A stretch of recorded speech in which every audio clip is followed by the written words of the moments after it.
Ago, who is hoping for stricter regulations in our province when it comes to homeschooling. Now, for a parent's perspective, we're joined by Judy Arnall, president of the Alberta Home Education Parents Society. Good evening, Judy. Good to see you.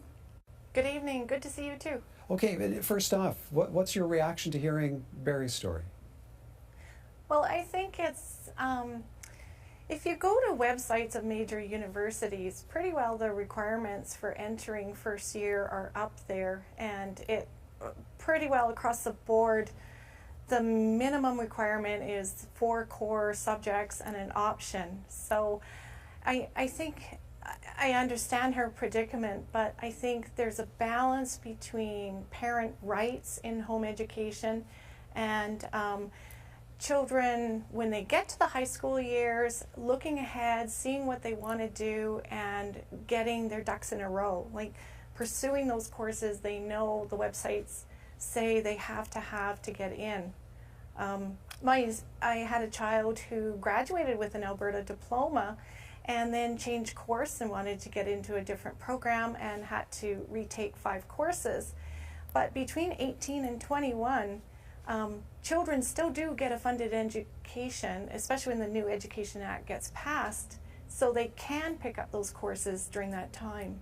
Okay, so what was your reaction to hearing about the closure and then the court-ordered reopening of the organizations at the center of this issue? Well, I think it's unfortunate that parents and children have been thrown into a bit of chaos with the closure. Didn't come at a good time. October, gearing up for a year, not a good time. But I do understand too that the government, we entrust with them to have financial oversight over all our organizations in education. And as a taxpayer, I'm kind of glad that there is that financial oversight. I think regulations do need to be in place for finances, not so much programming. Okay, well, what concerns do you have generally then about the future of homeschooling in our province?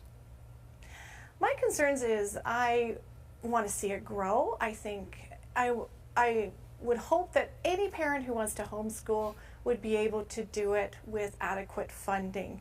If that's their choice, it remains a choice. There's lots of schools to register with and decrease the regulation. Okay, we reached out to Alberta's Minister of Education on this topic, and this is how David Egan is responding. Our government has supported all forms of education, including public education, home education, private and charter schools, by maintaining stable and predictable funding. We stand behind the actions that we have taken to date based on the evidence made public in the financial review. It is important to note that last week's ruling was not based on the merits of the case. We are developing a process that will allow those impacted families looking for homeschooling reimbursements to access the money they are entitled to. Your response to that statement, Judy? It's true. The government has been a good supporter of home education in this province, and we continue to enjoy that, and we hope it stays. We definitely enjoy the funding. Alberta gets more funding than any other province, but Alberta has more regulations than any other province. So we hope to increase the funding to actually cover the cost of home education and decrease the regulation in that parents can choose the programming for their children. Okay, and on the issue of funding, it's one that often comes up when discussing home education. Government funding is provided to school boards and private schools supervising home education. From those public dollars, $1,670 is to be allocated to every homeschooled student. Public bricks and mortar schools receive approximately $6,500 per student. Judy, why do those numbers not add up for you? Well, because it costs a lot of money to home educate. For example, my son last year in grade 12, it cost $2,300 out of our pockets. We are taxpayers. We don't get to access resources, books, gym time at our local school. Those are barred to us. We have to purchase textbooks, and when you're looking at $180 a textbook, it doesn't go very far. $835 doesn't even cover internet access for a month.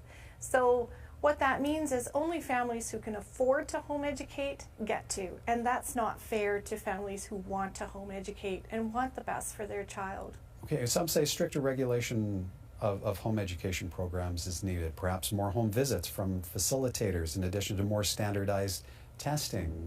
How do you respond to that? Well, parents are the experts of their children, and the government trusts parents enough from ages 0 to 6 to have full control over their educational program. So why does that end at age 6? Every parent has the best interests of their child in mind, and they can decide what to teach, when to teach, how to teach, and they're in the best position to assess whether learning's been made.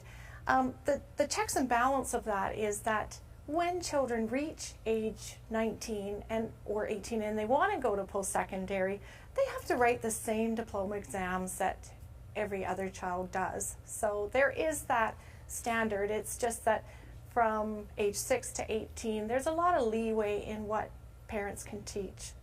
Judy, good to get your perspective as well. Thank you kindly for speaking with us this evening. Thanks. Judy Arnall is president of the Alberta Home Education Parent Society.